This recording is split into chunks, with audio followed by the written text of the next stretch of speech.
Thank you for listening to Lone Star Community Radio. This program was broadcasted and recorded live from the LSCR studios in downtown Conroe, Texas. Lone Star Community Radio is supported by listeners like you. Donate and sponsor today. For more information on getting involved with Lone Star Community Radio, contact us at lscrstudios@gmail.com or visit us online at www.irlonestar.com.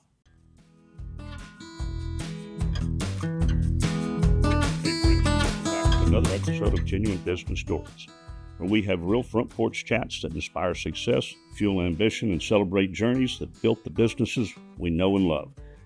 Today's guest is someone whose story embodies grit, gratitude, family roots, relentless determination. We're sitting down with a man who started his company with nothing more than a rented steam cleaner, a full-time job at the city of Houston, a suggestion from his mother, and a desire to support his family. For long days, late nights, and 12 to 18-hour work schedules, to building trust door by door in Houston's multifamily industry, to innovating systems and procedures that later became industry standards, to ultimately selling his life's work at the perfect moment. This journey is a journey of a true entrepreneur. Today we welcome Andy, say your last name for me? Grepares. Grepares, the founder of Golden Greek Carpet Care, which later became known as Golden Greek Carpets, a name that everybody in the Houston multifamily world would have instantly recognized. His story begins with family, grows through integrity, and succeeds through the relentless work ethic. And today, he's here to share the lessons, the turning points, the opportunities, the gratitude, and the mindset that built one of Houston's most respected flooring and carpet companies. So settle in, grab your coffee, and join us with another episode with Front Porch Chats. This is going to be a powerful one. Hey, Andy, welcome to the show. Thank you. Good to be here. Glad to have you on. So, Andy, tell me, before Golden Greek ever existed, what early on entrepreneurial ambitions did you have while you were growing up? When I was growing up, I always had this dream of being in business and knew nothing about it, but there was this inclination to have my own business someday. And I was raised in Illinois, where there are a lot of unions, and it didn't seem likely. When we moved to Houston, right after I graduated from high school, it seemed to make more sense. There were less unions down here, and that's how it started. Good. So can you walk us through the moment the idea for the carpet care business was first suggested to you? Well, the interesting thing is that my mother had just started in the multifamily business as a leasing agent. And she said to me one day, Andy, I saw a business you might think about starting, carpet cleaning. And I said to her, what do they do? And obviously they clean carpets. That was where it all began. The apartment property I was living at was called Kentwood Apartments in Spring Branch.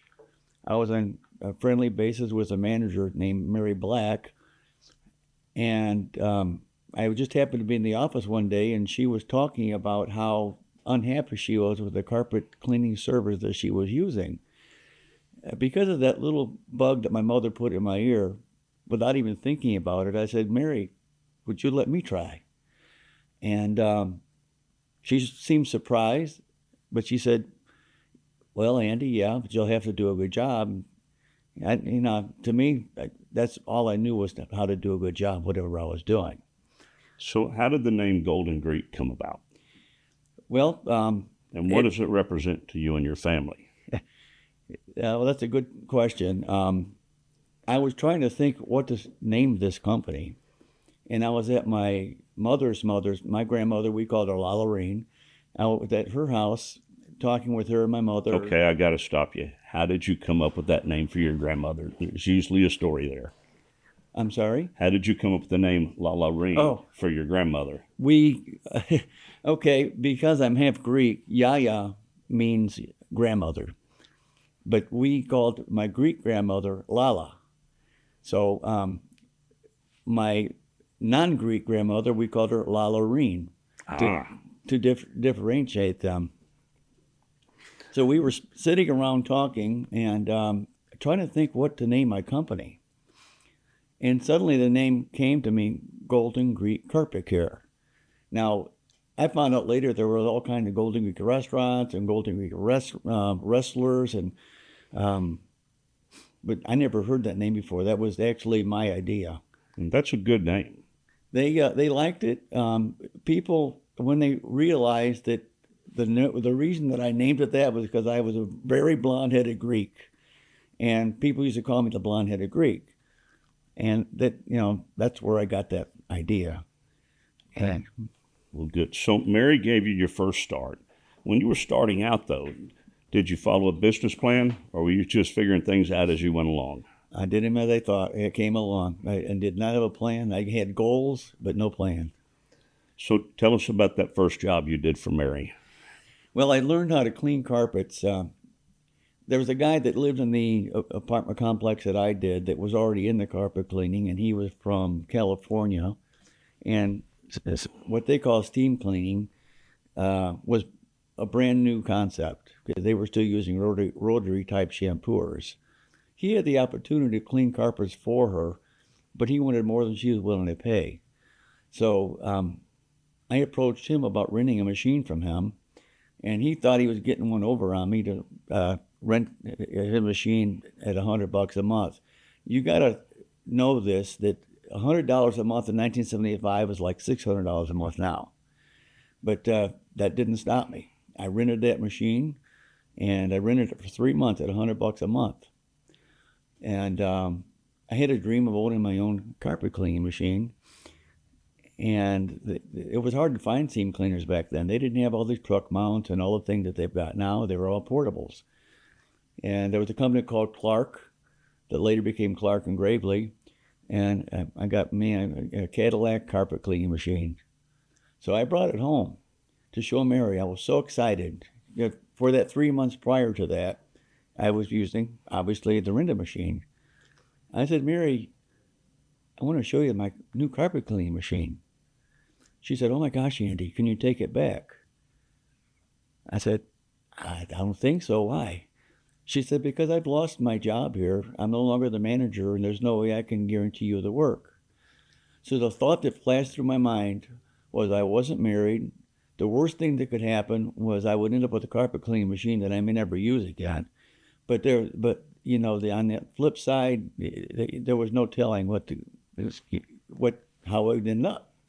So I just said, Mary, I'm sorry you lost your job, but if you really truly believe I do a good job, would you please put a good word for me with the new manager, Margot Ayers? And she did, and it worked. And for months after that, I was doing the carpet cleaning. Right there you see relationships build revenue. They're the key to everything. Oh, yeah. And with the gentleman that rented you the first machine and showed you, that's what I believe that as business owners and entrepreneurs, we actually have a responsibility to pay that forward, helping out a new business owner. And usually it's with wisdom that we've garnered. There are a lot of times people learn best from our mistakes. I sure don't mind sharing my mistakes, and I've sure made my fair share. So in the early days, tell me what your daily work schedule looked like. Well, at the very beginning, again, with my used carpet cleaning machine I was renting, I would clean until late at night, get up for early in the morning to go to my job at the City of Houston Water Division. And I'd get up early enough to go and check the jobs I did the night before because I just wanted to have one last look to see how good they looked. And then I'd go to work. It's a good feeling, a sense of satisfaction and accomplishment when you see that. I often ask the manager, please go look at the job and tell me that you're happy with it. And it got to the point where they didn't look because they knew it would be good. But yeah, I wanted that affirmation that they were pleased with the work because I felt like I was lucky that they gave me the opportunity. So they gave you the opportunity. From there, how did you start growing your business? Well, okay, going back to when I was still using the rented carpet cleaning machine, after about 4 to 6 weeks, Mary Black came to me and said, Andy, I'm sorry, but you need to learn how to do carpet repairs because no one else will do them. The company that sell carpet, new carpet, they won't come and do them. So I thought, oh my gosh, I got this business going and I'm already doing well. I don't want to lose it. So I went out and bought $500 worth of carpet repair tools, which that's multiply that times 6. And you know what? You didn't have YouTube to teach you how to do that stuff like we have today. boy, you make a good point because I was reading this stuff and I'm a visual learner and I'm thinking, oh my God, how am I going to learn how to do this? So Mom came to rescue. I called her up and said, Mom, I've got these tools. I've got to learn how to do carpet repairs. Would you please talk to your carpet guys and see if I took a few days off from the city, if I could work for free to learn the basics of carpet repairs? And I took 3 days off, Wednesday, Thursday, and Friday. Wednesday, half a day. My first carpet patch was an apartment where there had been a shooting. And this is before we had all the blood restrictions that we have now. And I did a heck of a nice patch. I know now she was testing me. Back then, I just thought, I got to do a patch, go do this patch. And the second day, I learned tack strip. And by the third, by Friday, I doubled my income. I mean, obviously, I had to learn to get quicker at it, but I doubled my income because I was doing repairs too. And I didn't realize it at the time how valuable I was to these managers because I did a good job at these repairs. I saved them so much money by saving carpets that So now you've moved on and acquired additional properties that you're working at. At that particular time, I was still doing Kempwood Apartments.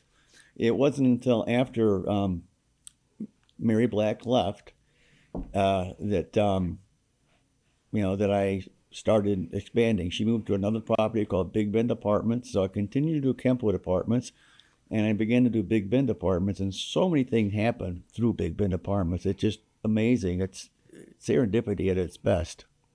You ever notice sometimes when a challenge comes up and we're thinking, uh-oh, I was not expecting this, that when you can look back in hindsight, that may be the event that led you to be able to go straight into the flooring business and diversify because of the additional properties. So now Mary Black is left. She's with Big Bend. That opens up more opportunities where if she would have stayed at that property, you would have become pretty content there for a little bit to just clean and repair carpets there. Yeah. At some point, I can jump forward and tell you that there was a point that it wasn't then, but there was a point that I was content, but I knew that I shouldn't be because we had picked up a company called Gilling Water Management through Big Bend, ultimately, and the company exploded. By the way, when I left my city job in '85, I left because a gentleman named Jim Thomas that I knew through Moody Ramblin' Company, we became friends, and he changed jobs to a company called Luma Corp, Luma. And he called me up one day and said, Andy, you still want to sell carpets? And I said, well, yeah, Jim. So I said, well, I got a 250-unit property over in Spring Branch off of Kempwood and Newlands, and every unit needs new carpet. And so I said, I'm in. I loved my city job, though. I thought I'd go and get that thing rolling.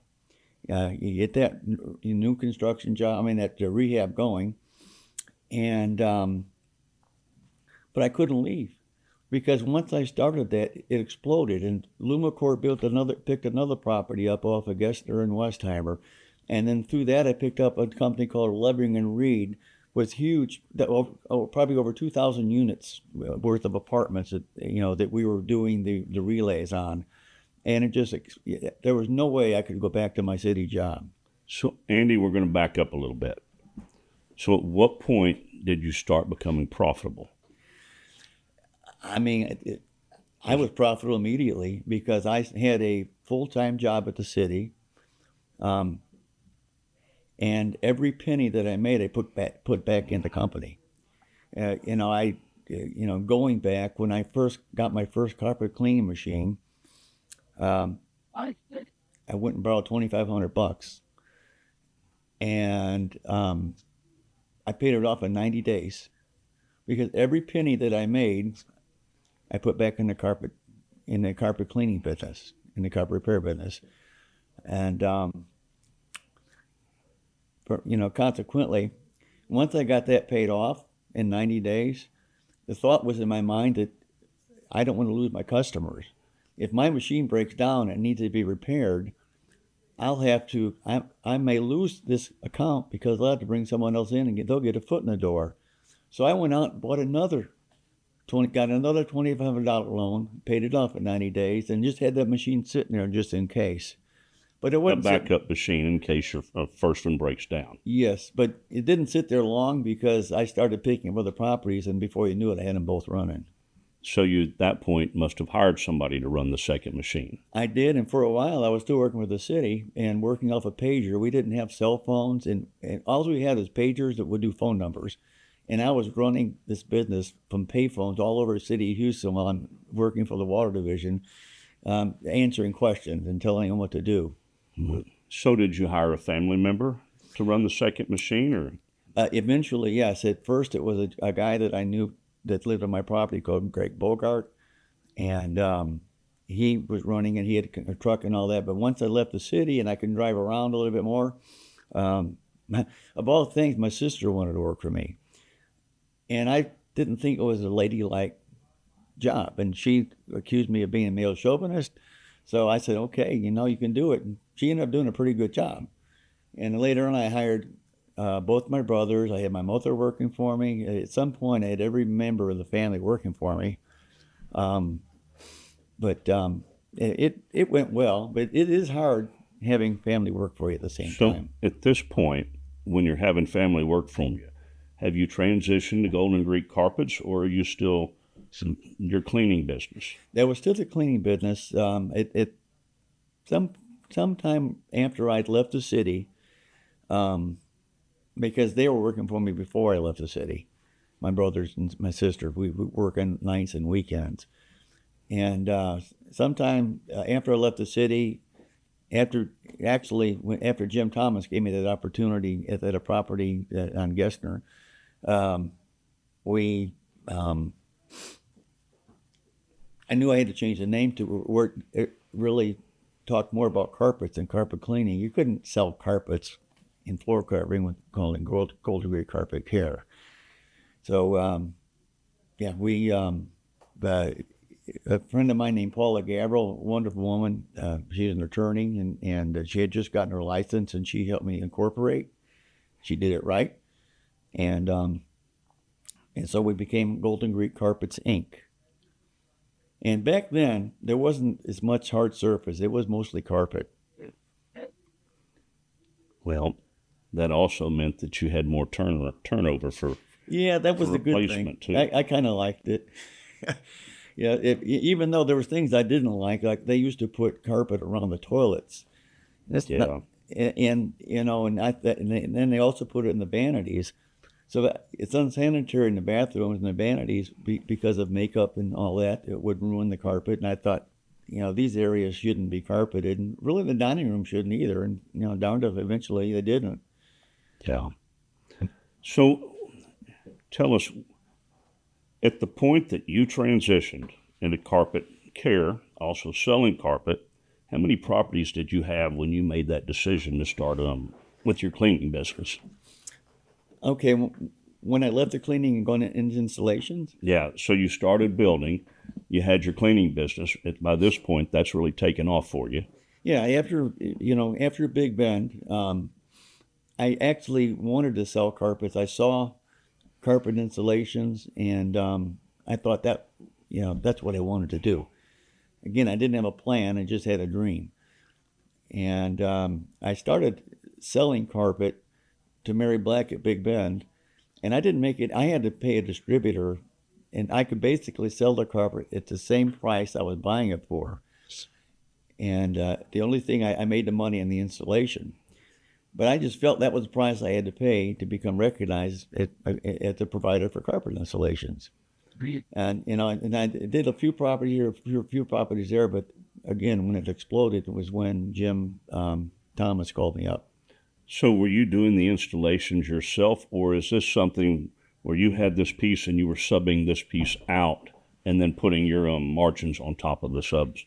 Yeah, well, there was no margin when I first started on the carpet, but it was just I was only making money on the installation. But yeah, later I had to get installers, and the business grew so fast that the only thing holding me back was installers, having enough installers.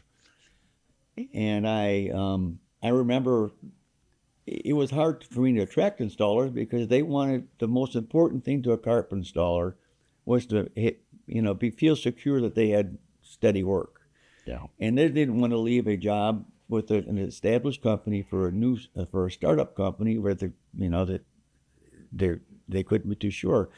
So I kind of had to go at the bottom of the rung, not as far as quality, but guys that maybe are a little bit rough on down on their luck. And I would meet them at a property with this truck that my father-in-law lent me, and they'd pull all the old carpet out. I'd give them the new carpet, and we'd load it up, and I'd go take it to the dumpster. And that's what I started out with installers. But yeah, I had to have installers. I couldn't do it all myself. So to grow your business to this point, from the carpet cleaning, it's relationships that put you in the position, but were you doing additional marketing, or was it all word of mouth because of the quality that you were providing people? Every bit was word of mouth. My motto was quality without compromise, and I believed in it. And not only did I believe in it, I would instill that in everyone, even my installers. I would tell them, look, guys, you can work anywhere, but you like working for me. I need installers. You need a place to work. Do a good job. I'd pat them on the back and thank them for what they were doing. And but yeah, it was years later that I did any advertising, and eventually I did some stuff in the Yellow Pages, joined HAA, and So at what point did you join HAA? And for our listeners, that's the Houston Apartment Association. It is, at one time, it was the largest apartment association in the nation. Probably in the 90s, in the early 90s, when it was something that more like I felt I had to do than to show my appreciation for the industry, rather than I didn't do it for business. I did it out of respect for the industry that was giving me so many opportunities. Yeah, I think that probably turned out well, because I know it reached a point that they started wanting to do business with those that were part of the association, and that become kind of that circle of where the vendors were that the property management companies were using. Yeah, it did. Did you have any tough times in the beginning where you started going, wow, I'm not sure if this is going to work, or did you have pretty much, were you stable before our economy kind of started slowing down once you had? 85 was a terrible time in Houston. They had pictures, they had shows on the national news that made us look like Detroit. We had all these vacancies because we were the oil industry, and there was a downturn in the oil industry, and there were vacant properties all over Houston, and it's almost nuts that I left a full-time job at that time, but I didn't even think about it. I just saw this opportunity, and I pursued it. But yeah, there was lots of downturns, and in those downturns, maybe my company didn't grow, but it didn't retract either. What I use as a gauge is what the other carpet company were doing. If their business was down, then I didn't feel threatened. I didn't feel like I was losing my market share. So at this point, you've grown to doing carpet. Are you still doing cleaning also? We did cleaning for a few years, and I sold it in probably the early 90s to a guy that worked for me that wanted to clean carpets. And the reason I sold it was this. It took the same amount of effort to schedule and do a carpet cleaning job as it did, which I might make 30%, but 30% of $30, where I might make 20% on selling a carpet, but 20% on $500. Yeah. And so it didn't make sense. The effort it took to clean carpet didn't make sense. So yeah, I sold it, and again, probably in the early 90s. And it was a huge weight was lifted off my shoulders because I could focus on what I made money at. So when you started this business, you were single. When did the most important piece of your life come in with Jan? At what point in the business? That too, I owed to Big Mid Apartments. And I met her in the office. Funny story is that she came to pick up a dress to wear to some function she was going to that night. So was Jan in multifamily at the time? You said you met her in the office, or No. what was she doing at that time? I was sitting in the office speaking to Mary Black, the manager. Oh. And Jan came to get a box that was delivered there during the day. And I said to her, she showed the dress to Mary Black. And I said, you have to let me see that sometime. 10 minutes later, she walks in with the dress on. And the rest is history. Well, very good. How many kids do you two have? We have two. 2 kids. And they are boys? They're both boys. Well, they're men by now. Yeah, boys to me, but yes. Well, our kids are always our kids, even when they're old, but they're reached the point they are men and women. Yeah, you don't realize that. But not the same in our families. But do what now? They're men or women in our family. Oh, yeah, not ours. Yeah. So let's talk about some of the processes that you put in place in order to be able to scale. You're with Big Ben. You've started getting some properties in there. At this point, you're scaling your business, so you're going to have to start putting some processes in. And let's kind of walk through how you did that to start growing your business. Well, one thing is that I've always believed in surrounding myself with good people. And I was a little bit hesitant to make the overhead too high. So I worked with a pretty slim staff. I remember for the first couple of years, every summer was like a challenge to get through that summer. We were so busy. I would literally, I could have someone sitting at my desk talking with me and have a phone to each ear, juggling those 3 conversations all at once, to keep the business going, because I didn't have too many people. I first brought in someone to help me with answering the phone. So at this point, you've gone to where now you have office and warehouse. Absolutely, yeah. We So we missed that. Let's back up a little bit. At what point did you realize you needed to get an office with warehouse? Were you doing the steam cleaning just alone at that point, or at that point was it when you brought in the carpet sales on the side? Oh, it definitely when I brought the carpet sales in. When I got that big job I was talking about on Gessner, I would go to T&L Distributing and pick up 10 rolls of carpet at a time, put them under my carport, because I had to have them there for the next morning when the installers came. We'd roll the carpet down. Fortunately, we lived on a dead-end street, but still, we had neighbors. We'd roll the carpet out and cut it, and they'd go take it to the job. Back then, carpet had fuzz. It was real fuzzy. It was called staple yarn. And I knew that the neighbors didn't appreciate all the installers lined up down the street with their trucks. And they also didn't appreciate too much that fuzz rolling down the road like tumbleweeds. So before anyone complained, I started looking for a place to rent, and I found it, also in Spring Branch. So at this point, now you're growing. You've got your office, you've got your warehouses.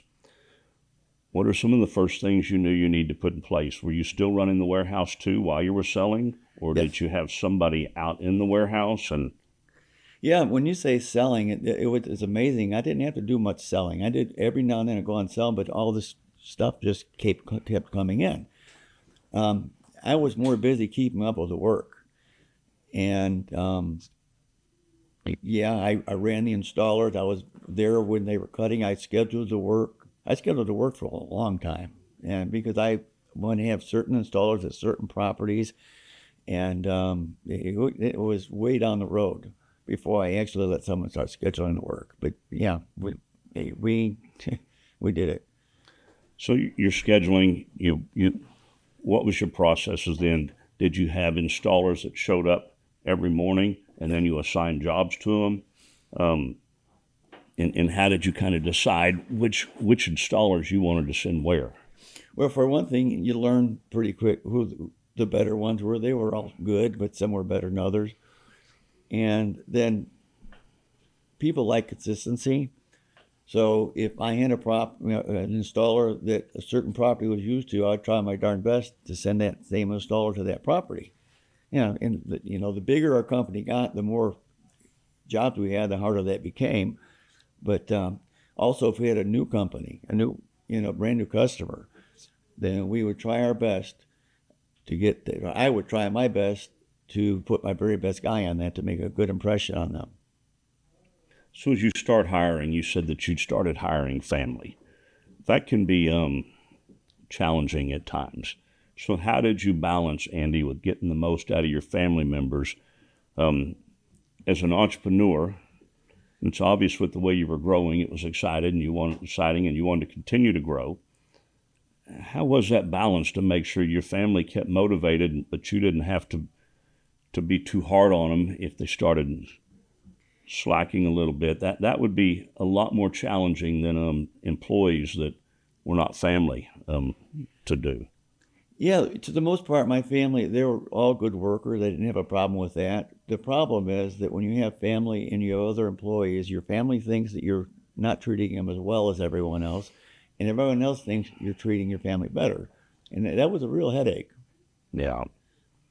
So at what point, you're growing here, you're picking up new properties. At what point did you pick up an entire property management company? Where it's not just a property here and a property there, because that's when I know that business really started scaling. Yeah, it could have been Gilling Water Management. I take that back. LumaCorp was my first management company. They picked up a few properties. But as a result of that, I picked up Levering and Reed, which had a few very large properties, upscale properties. But again, going back to Big Bend, I met a woman that was in Big Ben's office, and she suggested I should go right down the street to a place called Cornerstone Chase.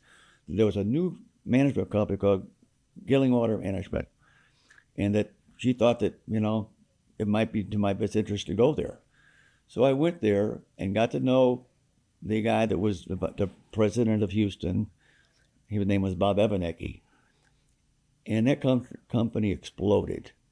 And they were picking up properties right and left. And my challenge was, making sure I got paid. And one of the first pieces of advice that Mary Black gave me was, don't bite off more you can chew, and don't be afraid to ask for your money, because they know they owe you the money. They know that you're right to ask for it. And I had to ask a lot, but Bob always came through. And Gilling Water became a huge company, and that's when I was become complacent. I thought I got all the business I could ever want. But so, how big is your team at this time now? Because as you start scaling to that size, how big is your team, and what did you start looking for? Because by now you've got a feel for the business. When you were looking and hiring employees, what qualities were you starting to look for? The foremost important thing to me is having people I could trust. And the first net list is trust their intention, but the second is to trust their judgment. And because even if they have good intentions, if they make a bad judgment call, it can hurt just as bad as if it was bad intention. Yeah. So trust but verify. I'm sorry. Yes. Trust but verify. Yes. Yeah. And I didn't have a roadmap. I had a customer named John Goodman, who was also very helpful in my business, and he helped me with another big management company called River Oaks Management. John's fiance, who became his wife, Joan Goodman, was an accountant, so she started doing my books. Now this is even before I moved into to my own office space and warehouse, but I just found people as I went. It's usually someone that I knew or someone that I knew that they knew someone. They were just like my customers. They were all brought in by referral or by my own personally knowing them. So at what point you're growing did you decide to bring in a coach, and what triggered that decision that you needed to bring in a business coach? Well, first of all, I made a lot of mistakes because I didn't have any training. I basically came fresh out of high school, and 3 years later, I started a business. And we went through some hard times because of making bad choices. At one point, I lost most of my sales team, and I realized that that I must have been doing something wrong. So I started seeing a coach. That I first started working on me, and I liked the results so much that I wanted to do it for everyone. And so I asked him if he would entertain coming into my office and coaching whoever wanted coaching. And he agreed. I knew that people would be hesitant to talk with him at first because he was my coach. But I had no intention of him telling me what they told him, and he wouldn't have anyway. Eventually, they all came to trust him, but at first, no one wanted to take me up on the offer. He'd come in like once a week. There was a waiting line, people waiting to want to see him and talk with him. The reason I wanted to bring him in was because I felt that, I don't know if we hear it so much these days, but people used to say you leave your problem at the door, leave your troubles at the door. That's just talk. It's with you all the time.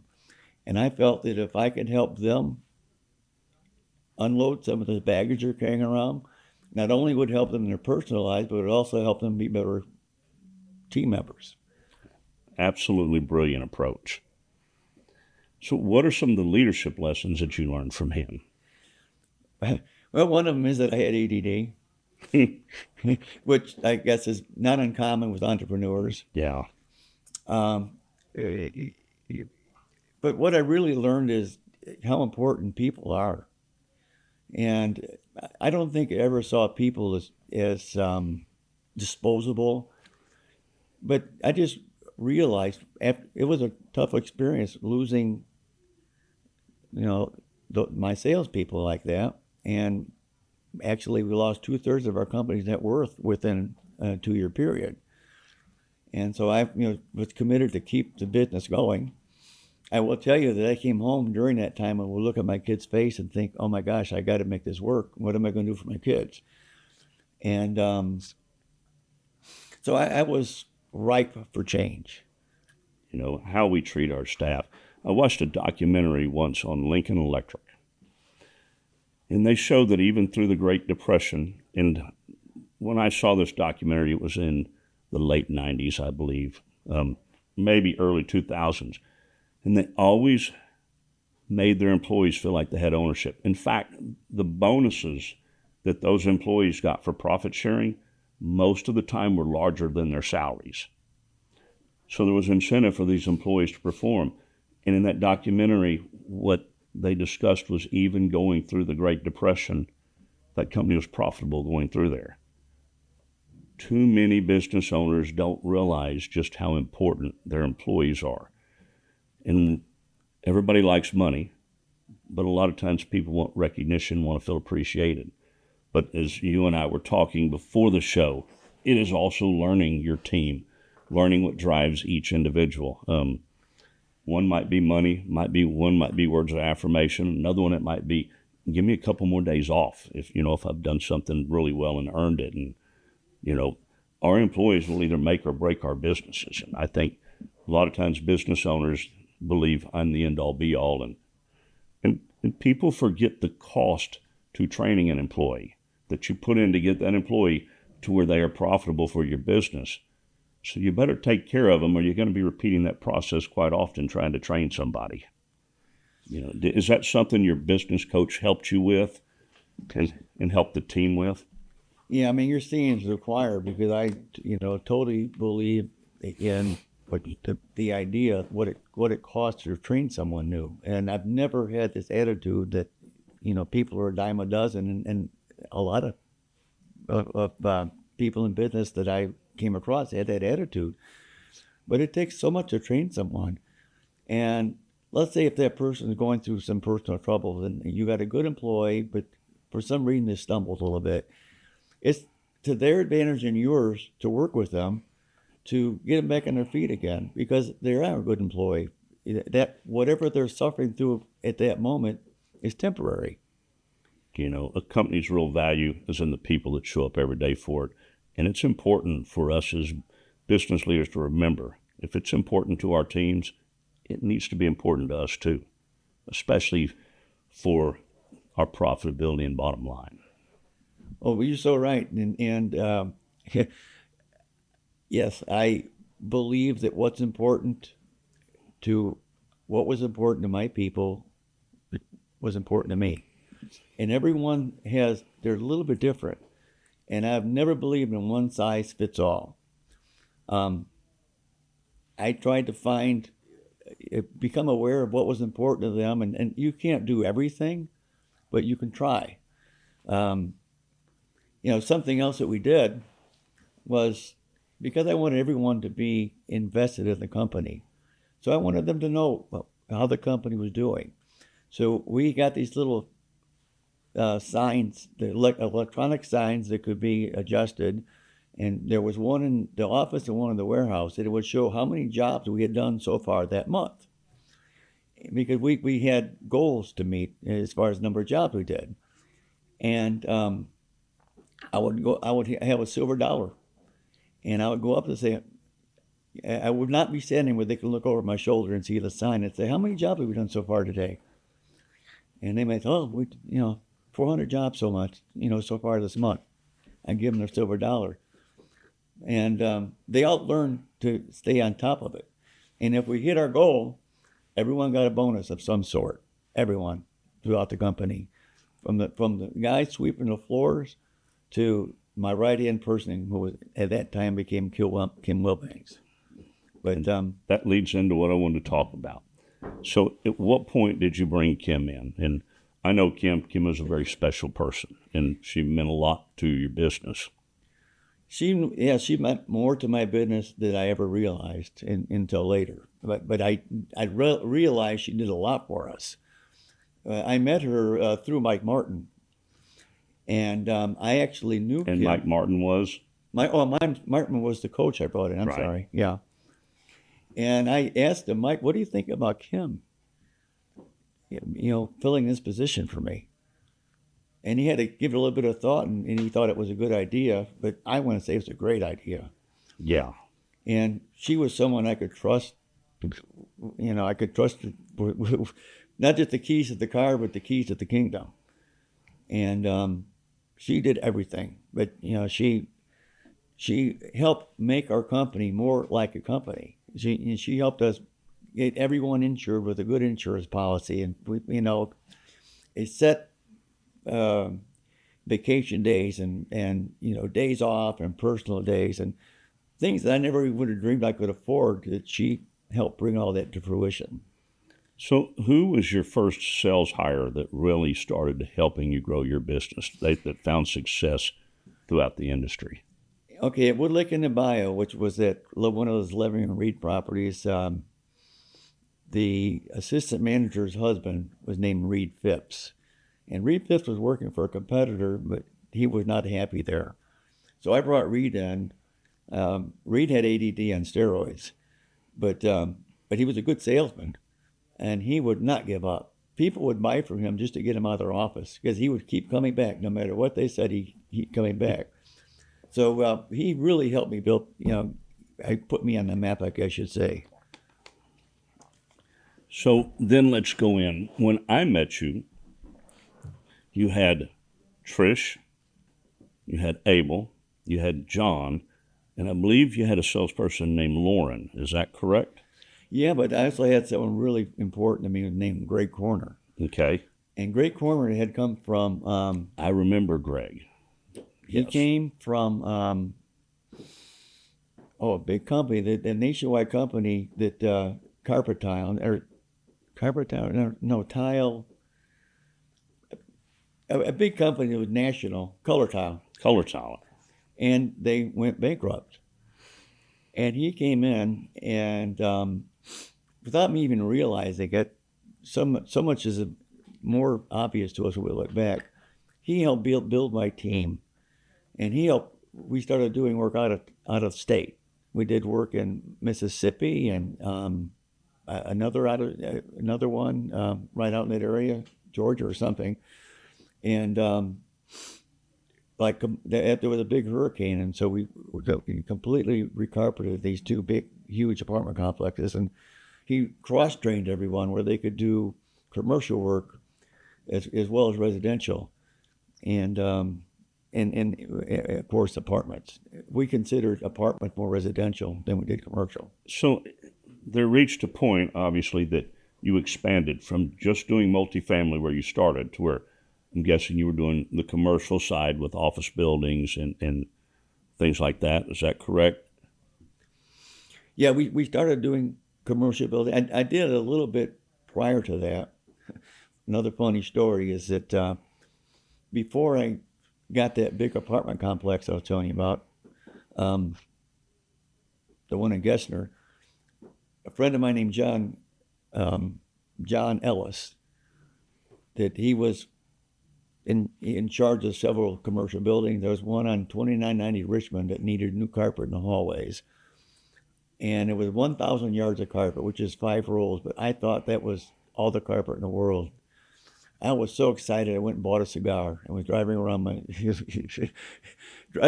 smoking my cigar, relishing in my success.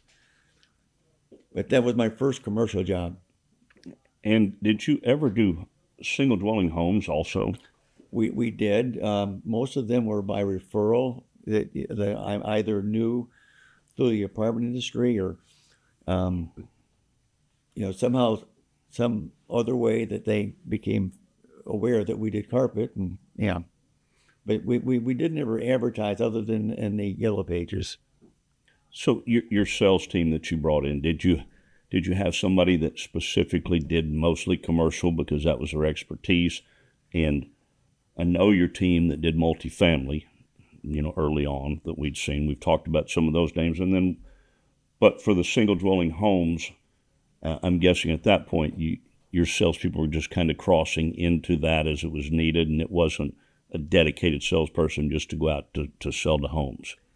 You're exactly right. Same with commercial, that they crossed over.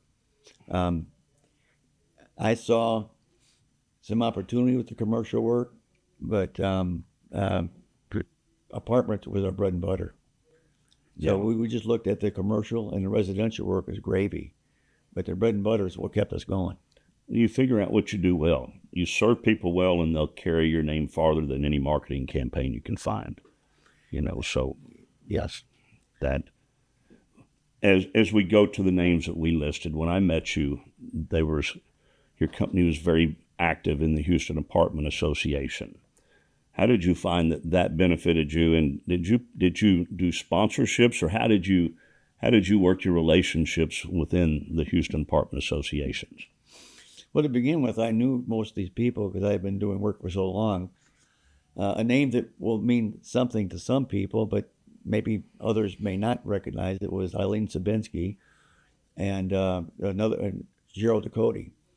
And again, from Big Bend Apartments, I was referred to a property called Bear Creek Village. And there was a brand new management company called LBI. And Eileen was the manager, and Cheryl Ducote was the assistant manager. And when they weren't managing, if a maid didn't show up, they would clean the units. And I got to know them, and again, struck a great relationship. But people knew me. And years later, I would have a salesperson go out to pick up a new property, and that customer would say, "Well, who are you with?" And the salesperson would say, "Golden Greek Carpets." And they go, "Oh, I know Andy." And that's everyone knew me as through Golden Greek Carpets. I was the Golden Greek. Yeah. So I'm guessing the apartment association that I know and see today while you were growing your business, I'm guessing that association was just starting to come into its own. Yeah. I'm sorry. They were just starting to come into their own. It was kind of Yes. new as businesses were starting to join the association. And At the real early days of my business, Harold Farm owned more properties than all the rest of the property owners combined.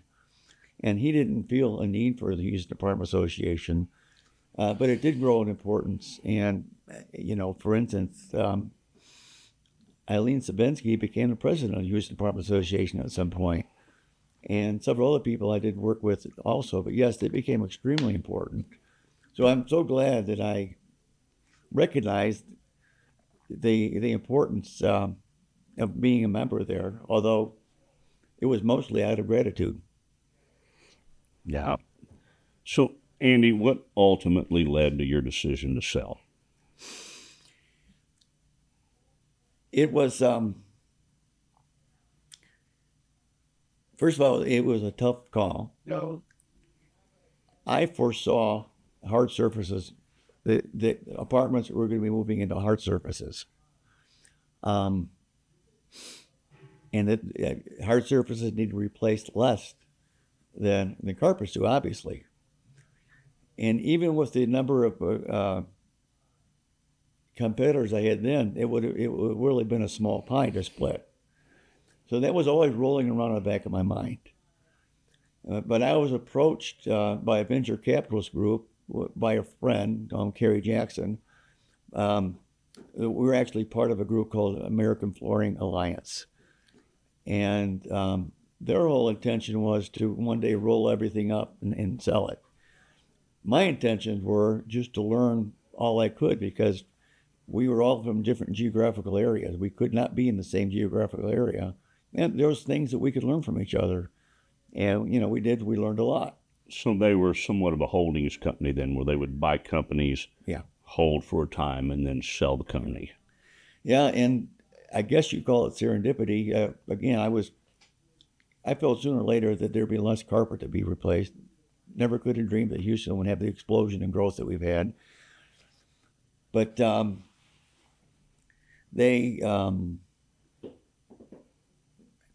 lost my thought.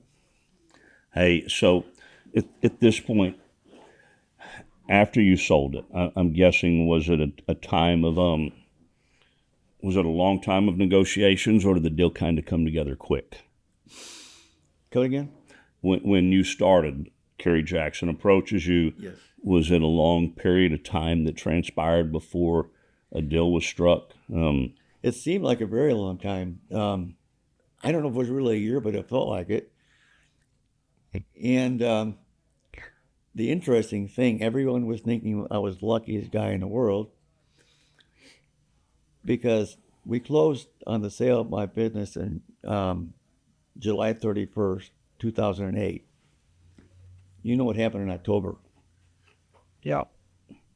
Housing crisis Yes. crashed. And it was a really rough time, for that business. So I slipped in right at the end there, or slipped out. So you sold the business. Did you stay on for a while to help with the transition? I stayed on for 2 years.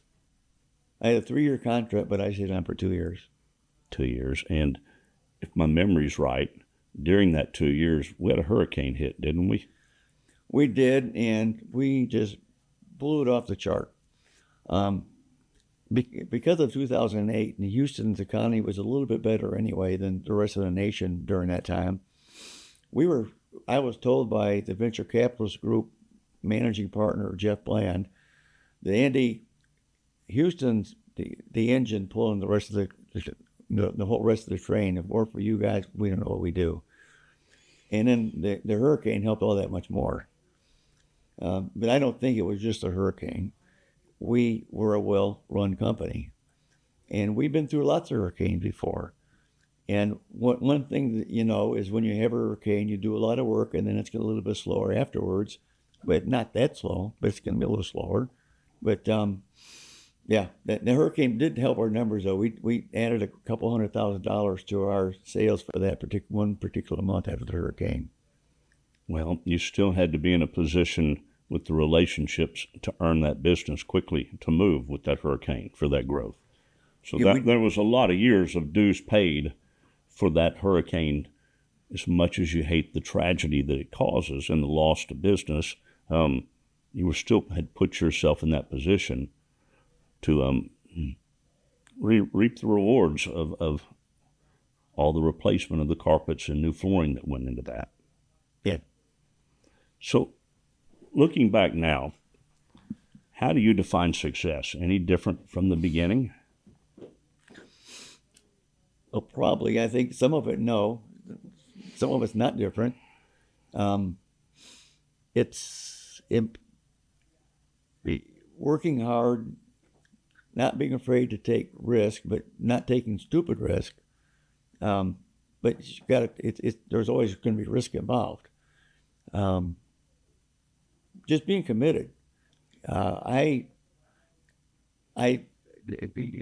don't know how to put this. I didn't particularly fear failure, but I didn't want it. And I did everything I could to avoid failure. And that made me work hard too. But the people part is something I did learn through the whole thing. I knew that you needed people, but it's more than just bodies. You're taking them as a whole. Yeah, Andy, you don't necessarily build a business; you build people, and then people help you build your business. Yeah. So what did life look like after you sold Golden Creek? For a while, I wandered in the wilderness. That was my baby. That was my identity. Didn't you do some house flipping afterwards? Yeah, and I'm still looking at that. But yes, I flipped quite a few houses and built a couple new ones as well for the first few years after having sold the company. So you also invested in a company that your brother runs. Is that correct, or that your brother's at? Yes, it's called IRPG for IRP Graphics. And they've been around for a good while. I actually bought the company in 2012, but I really bought it more to help my brother. And we just recently brought on another partner that was also from this industry, and we're in a growth mode again. And we're doing more things than just printing. It's really, I say printing, but it's really reprographics. One of our biggest customers is Papa's, and then we also have a big customer. So tell us what the company does. Well, for like Papa's, we make menus. We copy menus. When they have their big meetings, we put their brochures, their booklets together. We print big.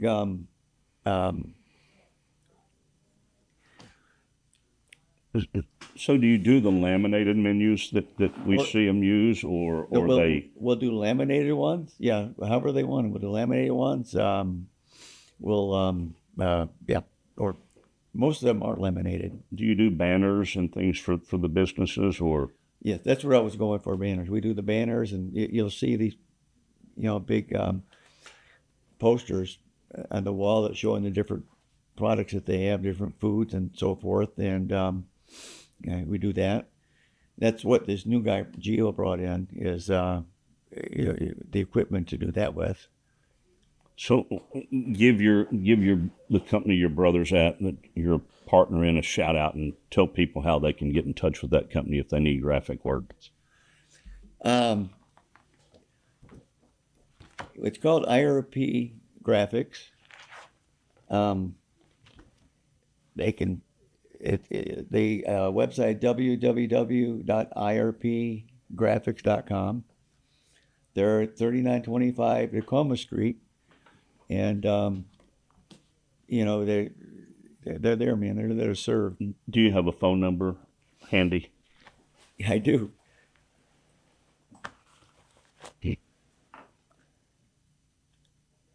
The office number is 713-316-9774. All right. And the email is orders at irpggraphics.com. Great. So, Andy, during the years of intense work and growth, how did you find that you recharged yourself? Because we can't come home to our wives grumpy all the time because of a stressful day. They might put you out in the shop working on a project or something. Yeah, we like to travel. We took our kids a lot, to Disney World, go fishing every now and then.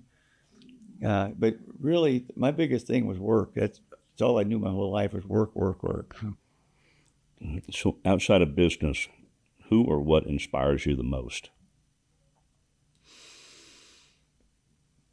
Well, I don't want to get political, but I do support. President Trump. Yeah, I do. Yeah. I support President Trump. I don't think he makes all the right decisions, but I think he makes a lot more right than wrong. So what advice do you have for other new entrepreneurs starting out? Believe in yourself, believe in your dream, work hard, be honest. Integrity is so important. So what is the best piece of business wisdom you ever received? Probably from Mary Black. Don't grow quicker than you can, because a bird in the hand is worth two in the bushes. And don't be afraid to ask for your money. Good. Andy, we're going to go into what we call the lightning round. Your favorite thing about the flooring and carpet industry? It's in my blood. I mean, there's a saying, it used to be when carpet was made of nylon, once you get nylon in your blood, it never leaves. And the floor covering business is still in my blood. I love doing things for people, making them happy. You do a carpet job, and that's like a new car for some people. I mean, I love, the feeling of doing things like that for people and seeing them smile. What was your least favorite thing? Well, I never liked vinyl floors. They were 10% of my business, 90% of my headaches. Yes. So what's the one tool or machine that you could not have lived without in the early days of that business? Obviously, the carpet cleaning machine. And besides that, seam iron. Favorite Houston memory from that era?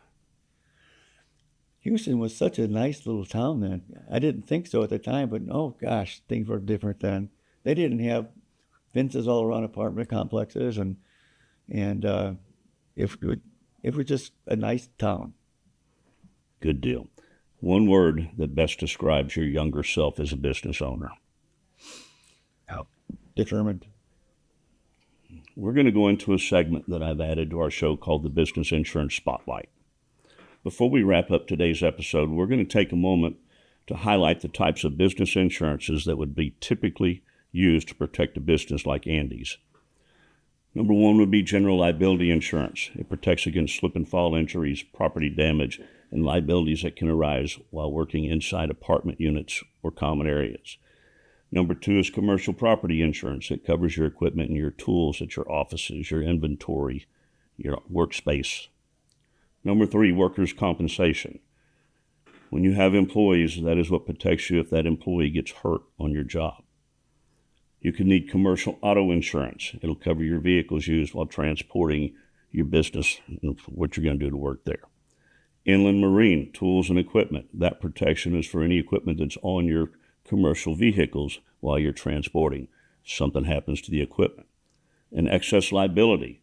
That provides an extra layer of protection beyond your primary liability policy limits.